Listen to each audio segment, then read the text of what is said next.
মাঝে হইয়া গোমনির গান, জগত জননী মাকে করে আহ্বান, জগত জননী মাকে করে আহ্বান। আজ বাজে মন মাঝে হইয়া গোমনির গান, জগত জননী মাকে করে আহ্বান, জগত জননী মাকে করে আহ্বান। মনের মুখরে ভাসে তোমারই সে আলো ভরা মধু মুখ খান, তোমারই সে আলো ভরা মধু মুখ খান। মায়ের মূরতি ধরে যা ষষ্ঠস্তুতি পদে নিত্যং শান্তিরস্তু চতুষ্পদে শান্তিরস্তু না দেবস্য ভূর্ভুবস্য শিবং তথা সর্বদেবৈতে আহ্বান করি। আচিত স্বরূপিণী বিশ্বজননী সারথি মণ্ডিতা প্রতিমা মন্দির মন্দিরে ধ্যান বৌদিতা মহামায়া সনাতনী শক্তি ভূতাত্মময়ী তিনি এক তবু প্রকাশ বিভিন্ন দেবী নারায়ণী আমার শক্তি রূপিণী ব্রহ্মাণী সকল মনুষ্যের রূপে প্রকাশমানা সকল নির্মলা কর্মণী রূপধারিণী সকল মহাপুঞ্চের রূপিণী ভদ্রা শিবভূতি নির্মণ্ডমালিনী চামুণ্ডা তিনি আমার তমনিধি এই সর্বতপ্রকাশমানা মহাশক্তি পরমা প্রকৃতি আবির্ভাব হবে সপ্তরূপায়ানন্দমগ্ন। হে ভগবতী মহামায়া তুমি ত্রিগুণাত্মিকা, তুমি রজগুণে ব্রহ্মাণ্ডগিরি বিভাগ দেবী, সপ্তগুণে বিষ্ণুর পত্নী লক্ষ্মী, তমগুণে শিবর গৌরীতা পার্বতী। আমার ত্রিগুণাতীত অবস্থায় তুমি অনির্বাচনীয় অপার মহিষী পরম ব্রহ্মময়ী মহিষী দেবী শ্রীকর্তায়ন কন্যা কর্তায়নী তিনি কন্যা কমলা খাতা দুর্গী তিনি আদি শক্তি আমার প্রসিদ্ধ মূর্তি ধারে দুর্গা দেবী দত্তায়নী সতী।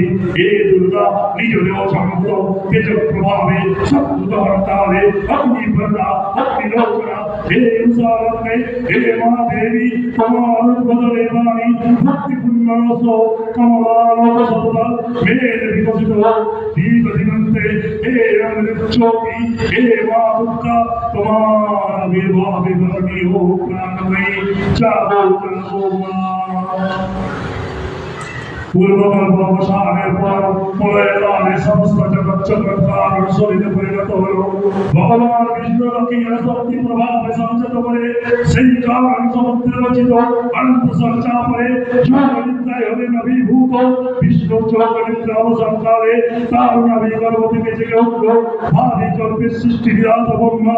কিন্তু বিষ্ণুর কর্ণবরজাত মধুকৈটব অসুরোদ্দয় ব্রহ্মার কর্ম অস্তিত্ব বিনাশে উদ্গত হলে ব্রহ্মা যোগনিদ্রায় হলেন লগ্ন।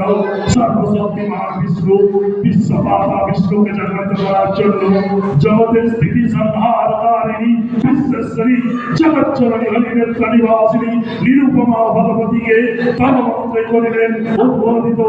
যাব যাব থেকে বহি ধরেন বিষ্ণুর যোগনিদ্রা হল লগ্ন। বিষ্ণু সুদর্শন চক্র চালনে মধুকৈটবের মস্তক ছিন্ন করল। পুনরায় ব্রহ্মাদায় নমঃ হলেন।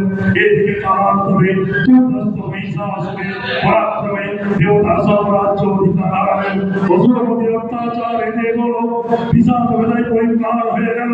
দেবগণ ব্রহ্মা শরণাপন্ন হলে ব্রহ্মার বলে মহিষাসুর অপরাজেয়।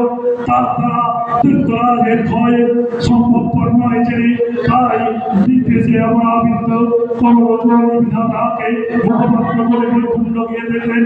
হরিহরা ব্রহ্মার সম্মুখে অভিযান করলেন মহিষাসুরে। অত্যাচারে দুর্বিষহ বাণী দুর্দর্শ দেবতারা এই বার্তা শুনে তারা সাংখ্যযোগী বলে মহাদেবের ভক্তি কুলীন হয়ে উঠল ক্রোধে। রক্তজমার মতো রাঙা বর্ণ ধারণ করল।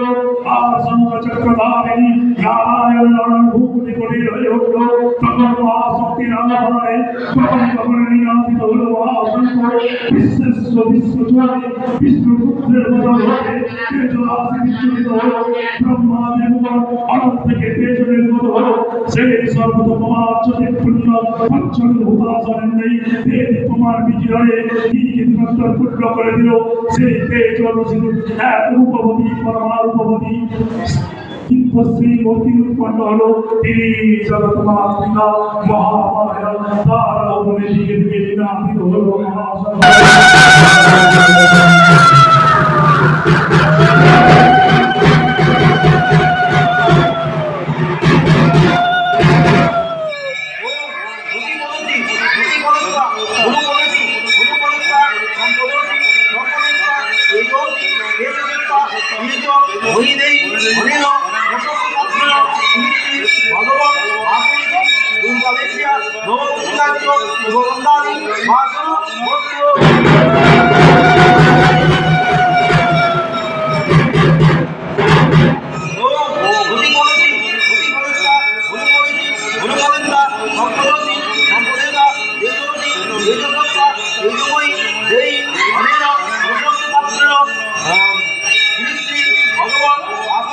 দুর্গা দেবতা নবমূর্তি গায়ত্রী শুভবন্ধন মাধব